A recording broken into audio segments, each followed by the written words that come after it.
Cut हो ही गया, ठीक है। देखो माइनस इन्फिनिटी से इन्फिनिटी में अब ईच नंबर को हम लोग इसमें सब्स्टिट्यूट करेंगे सिंपली, कुछ नहीं। जैसे मान लो किसी को कुछ नहीं आ रहा है, x square minus 5x plus 4 equal to 0, इसको सॉल्व करने नहीं आ रहा है, तो वह क्या कर रहा है ना, एक बार 0 रखा, एक बार 1 2 3 4 5, और संजोग से 1 और 4 रखने पर आंसर मिल गया 4 5 नंबर में। यदि वो शुरू करता -10 से -9 से, मान लो -100 से शुरू करता, तो फिर जिंदगी भर लग जाता इसको सॉल्व करने में। तो हम लोग वही काम करने वाले हैं, क्योंकि इसके लिए कोई मेथड नहीं है। तो हम लोग माइनस इन्फिनिटी से इन्फिनिटी में सभी नंबर को सब्स्टिट्यूट करेंगे, लेकिन सब्स्टिट्यूट हम लोग स्मार्टली करेंगे। ईच नंबर को सेट रखना तो संभव नहीं है, स्मार्टली हम लोग सब्स्टिट्यूट करेंगे और देखेंगे कौन नंबर सेटिस्फाई कर रहा है। यहाँ पर देखेंगे वही नेगेटिव नंबर के साथ ऑड नंबर है। यदि हम ऑल नेगेटिव नंबर एक साथ रख दें, इसमें माइनस इन्फिनिटी से 0 एक साथ सभी को रख दें, तो इवन पावर वाला वैल्यू तो पॉजिटिव हो जाएगा। अब माइनस साइन के साथ भी ऑड पावर होने के कारण माइनस नेगेटिव नंबर रखेंगे तो माइनस से मिलकर पॉजिटिव हो जाएगा। ये सभी टर्म पॉजिटिव होकर के इस इनइक्वालिटी को सेटिस्फाई कर रहा है, पॉजिटिव हो जा रहा है। ये बात समझे सबको यहाँ तक? Yes sir.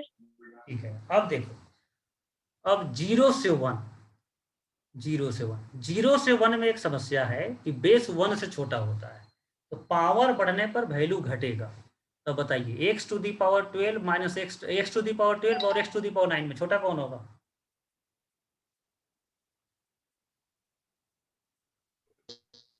x to the power x to the power 12 छोटा होगा, तो पॉजिटिव नंबर छोटा है, नेगेटिव नंबर बड़ा है, तो सम उनका क्या होगा, नेगेटिव या पॉजिटिव?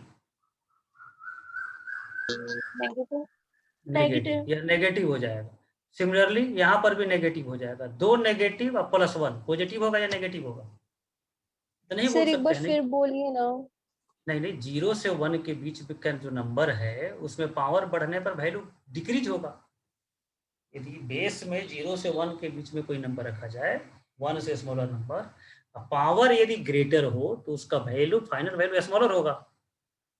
तो x to the yes power sir. 12 छोटा होगा और यह बड़ा होगा, तो छोटा नंबर माइनस बड़ा नंबर नेगेटिव वैल्यू देगा। यह नेगेटिव हो गया। उसी लॉजिक से यह भी नेगेटिव, तो दो नंबर नेगेटिव आ गया, प्लस 1, तो बोलो 2 नंबर नेगेटिव और प्लस 1 पॉजिटिव होगा या नेगेटिव होगा? नेगेटिव। नहीं, ये बता नहीं सकते हैं, बता सकते हैं ना। मान लो ये दोनों 0.1 0.1, वो अब बता नहीं सकते हैं, ठीक है। तो अभी फिलहाल इसको छोड़ देते हैं, देखते हैं उसका क्या होगा। अब देखिए 1 से ग्रेटर नंबर, 1 से ग्रेटर नंबर सभी एक साथ रखें, तो इन दोनों में ग्रेटर कौन होगा, पहला नंबर या दूसरा नंबर? पहला। पहला, तो डिफरेंस पॉजिटिव, यहाँ पर भी डिफरेंस पॉजिटिव, अब प्लस 1 तो पॉजिटिव, तो ये सभी नंबर सेटिस्फाई कर गया। पॉजिटिव। ठीक है, पॉजिटिव आ गया तो सेटिस्फाई करेगा। अब 0 से 1 वाले को देखने के लिए थोड़ा सा लिखावट को चेंज कर देते हैं, टर्म्स को इधर उधर कर देते हैं।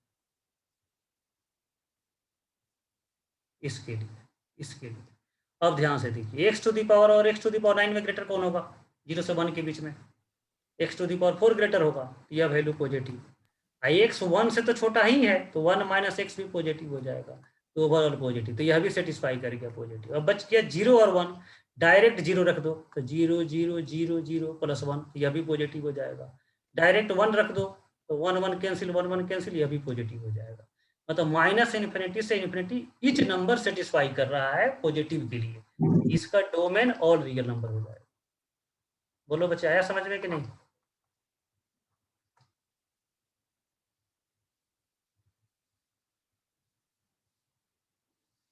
जल्दी बोलो।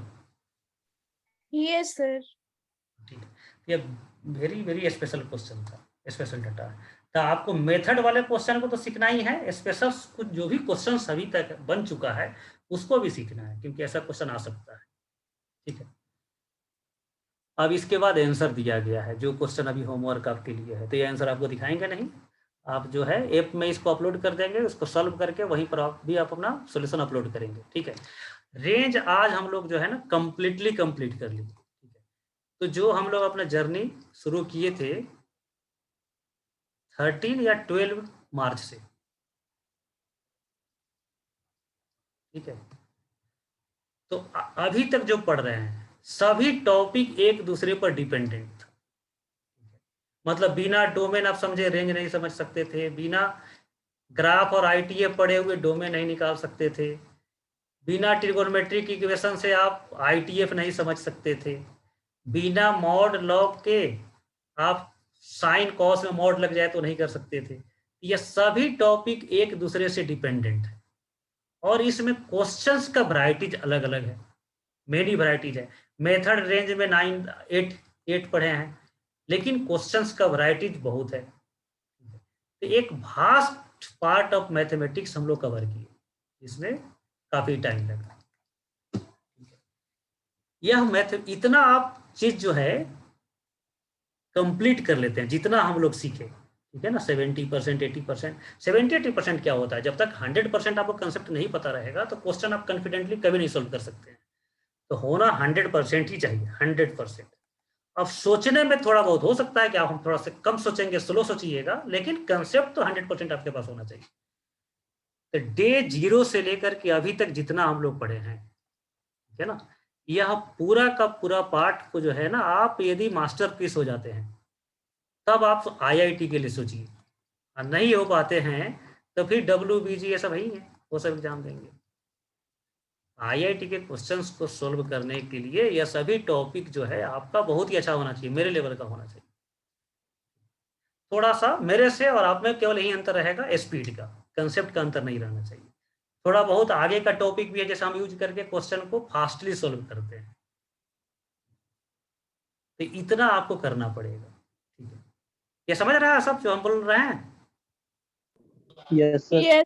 हाँ। तो अब ऐसा नहीं कि फिर शुरू से रिवीजन शुरू कर दो, पता चला कि हम चाह रहे हैं कि रेंज तुम्हारा मजबूत हो, तुम पूरा शुरू से रिवीजन कर दिया, ठीक है। तो रिवीजन जो करने का एक तरीका होता है, आपको बताया था ना, एक रूल ऑफ 3, क्या थे आप लोगों को? Yes sir. रूल ऑफ 3 अब नहीं जाके मॉड पढ़ना है, लॉग नहीं पढ़ना है, आईटीएफ नहीं पढ़ना है, रूल ऑफ 3 रेंज पर अप्लाई करना है। रेंज को 3 बार पढ़ो, और आपको रिवीजन प्रीवियस चैप्टर का भी रिवीजन की जरूरत पड़ रहा है तो रिवर्स रिवीजन कीजिए। रिवीजन हमेशा रिवर्स करना चाहिए, ठीक है ना। क्लियर है? तो अब जो है एक काफी कंटेंट हम लोग कवर कर चुके हैं, तो रिवीजन हमेशा रिवर्स करेंगे, डिफिकल्ट से आसान की तरफ, आसान से डिफिकल्ट को रिवीजन नहीं करना है। आसान को रिवीजन करने में अपना नया टाइम दे करके माइंड को थका दिए, और डिफिकल्ट में थके हुए माइंड से रिवीजन कर रहे हैं, तो इसीलिए हमेशा डिफिकल्ट से आसान की तरफ रिवीजन करना चाहिए। तो अभी तो रिवीजन का सवाल ही नहीं होता है, आप रेंज को बहुत बार पढ़िए, पूरा मेथड्स को अपने माइंड में रखिए, और इन सभी क्वेश्चन को सोल्व कीजिए। कम ही क्वेश्चन सोल्व करो, लेकिन कंसेप्ट के साथ सोल्व करो। इसमें सब जैसे कंसेप्ट के साथ का मतलब क्या है कि हम यहाँ पर डिफरेंशिएट कर रहे हैं तो हमको पता है क्यों डिफरेंशिएट कर रहे हैं। डायरेक्ट π/4 ले रहे हैं तो ये हमको पता है कि दोनों π/4 पर दोनों का वैल्यू इक्वल होता है, इसलिए हम डायरेक्ट π/4 लेते हैं। ये हमको जानते हैं तो हम यूज कर रहे हैं, ठीक है ना। अब इसमें बड़ा छोटा हम कैसे डिसाइड किए, तो इस तरह से हमने सोचा, नहीं सोचे तो फिर डाउट के रूप में उसको पूछ करके हम नया चीज सीखे, ठीक है। तो कम ही क्वेश्चन सॉल्व करो, लेकिन उसका ईच एंड एवरी पॉइंट आप कॉन्शियसली सोल्व कर रहे हैं, ऐसा होना चाहिए, ठीक है। तो अच्छे क्वेश्चन सोल्व कीजिए, थोड़ा कम ही हो कोई बात नहीं, लेकिन आप हमेशा, ठीक है ना, सुबह से लेकर के शाम तक आप हमेशा स्टडी में इंगेज रहिए, तभी आप सफल होने की आशा रख सकते हैं, ठीक है ना। 15 लाख 16 लाख के स्टूडेंट बैठते हैं, और इसमें आप अपने आप को, यदि आप चाहते हैं कि आप इस एग्जाम को क्रैक करें, तो आपको अपना पूरा टाइम 24 आवर टाइम सोने खाने को छोड़ करके आपको इसके लिए डिवोट करना पड़ेगा, ठीक है। ठीक है, तो यह पूरा डिपेंडेंट पार्ट हम लोग समाप्त किए। अब इसके बाद जो ट्यूजडे से जो क्लास होगा वह इन सब से इंडिपेंडेंट होगा, ठीक है। अब बहुत ज़्यादा फर्क नहीं पड़ेगा, जैसे बहुत से लोग क्लास नहीं कर रहे हैं तो उन लोगों को भी हम बोलेंगे कि सब क्लास करो, क्योंकि अब डिपेंडेंसी अब खत्म हो जाएगा। और मॉड नहीं भी जानते हैं तो आगे टॉपिक पढ़ सकता है, लॉग नहीं भी जानता है तो आगे टॉपिक पढ़ सकता है, लेकिन यादा कादा डिफ्रेंसिएशन हमेशा यूज होते रहेगा, ठीक है। तो आप लोग रेंज तक सभी सॉल्व कीजिए, कम कम क्वेश्चन, 10 क्वेश्चन 5 क्वेश्चन हम आपको देते रहेंगे, और उसी क्वेश्चन को सॉल्व कीजिए, और इतना सॉल्व हो जाए तो फिर आप अदर कोई बुक हो तब उसको सॉल्व करें। ये कंप्लीट वैरायटीज आपको हम रेंज का कब प्रैक्टिस करा दिए और होमवर्क के रूप में देना, ठीक है बच्चों। तो फिर हम लोग मिलते हैं नेक्स्ट क्लास में। आप अपने इंथुजियाज्म को हमेशा बनाए रखिए, कभी डिमोटिवेट मत हो, ठीक है। ऑलवेज अपने टारगेट पर फोकस रहो कि तुमको यह करना है, और जब ऐसा टारगेट फोकस करके आप जब 24 आवर अपने आप को इंगेज करेंगे स्टडी में ना, तो फिर उससे मजा आने लगेगा। ठीक है, क्लास को समाप्त किया जाए, और कुछ सुनना है उपदेश?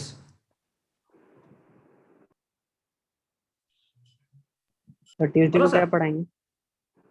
हाँ, 1 ऑन 2 ये सब पढ़ाएंगे ट्यूसडे को। यस, ठीक है। 1 function, even odd function, periodic function, inverse function, functional equation, composite function, इतना टॉपिक है। तो लगभग एक दिन हर इवरी टॉपिक खत्म होते चला जाएगा, तो 4-5 दिन और क्लास लगेगा। फंक्शन जनरली 8 से 10 क्लास पे खत्म होता है, रेंज में थोड़ा एक क्लास ज़्यादा लग गया, तो कोई बात नहीं, 10 क्लास के बदले में एक क्लास 11 क्लास चलेगा। फिर हम लोग लिमिट शुरू करेंगे फंक्शन के बाद, आधा लिमिट तो पढ़ चुके हैं, हाफ लिमिट और पढ़ेंगे। ठीक है, तो फिर आगे मिलते हैं। आप लोग इस क्वेश्चन को ऐप में सॉल्व करके आज सबमिट करेंगे। ठीक है, सर एक Yes, क्वेश्चन ऐप में डाल दीजिएगा। हाँ, यह क्वेश्चन ऐप में रखेंगे और आपको क्लास नोट भी भेज देंगे दोनों, एक Yes. सॉल्यूशन आप सबमिट करेंगे। ओके, ठीक है, फिर मिलते हैं next class. Okay thank you, sir. Okay, thank you sir. Thank you to all.